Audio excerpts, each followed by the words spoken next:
শ্রীরামপুর থেকে আসছি নাকি ম্যাডাম, আমাদের এখানে খুব সুন্দর একটা এইচপি রাইজেন বেস ল্যাপটপ, যেটা 8512 50.6 সিলভার কালার মেটাল বডিতে আছে। কারণ একটা laptop anti glare, IPS display সহ এবং অ্যান্টি স্ক্র্যাচ বডি আছে, পুরোটাই মেটাল, কার্বন মেটাল বলে এটাকে। সঙ্গে টাইপ সি থান্ডারবোল্ট এবং আরো বিভিন্ন রকম ফিচার্স কোম্পানি দিয়ে রেখেছে, ইউএসবি দিয়ে রেখেছে, ফাস্ট চার্জ। তো খুব সুন্দর একটা ল্যাপটপ। ম্যাডাম কেমন লাগলো একটু যদি আমাদের দর্শকদের কিছু বলেন। খুব ভালো লেগেছে। আমি দাদাকে এটা জিজ্ঞেস করেছিলাম কেমন, দাদা সাজেস্ট করেছে খুব ভালো, এখানে দাদাকে ব্যবহার।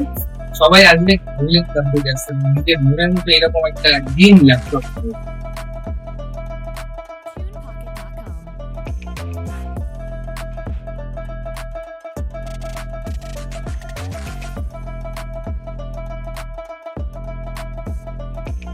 ফ্রি ডেলিভারিও আছে এখানে, আমাকে এখান থেকে ওনারাই ঠিক করে দিল, আমি এখান দিয়ে চলে আসতে পারি। আমাদের ডেলিভারি সুবিধা পেয়েছি, একটা পিসি সেটআপ নিয়েছি, হোম ডেলিভারি করে দিয়েছে দাদা। ফ্রি হোম ডেলিভারিও ব্যবস্থা আছে।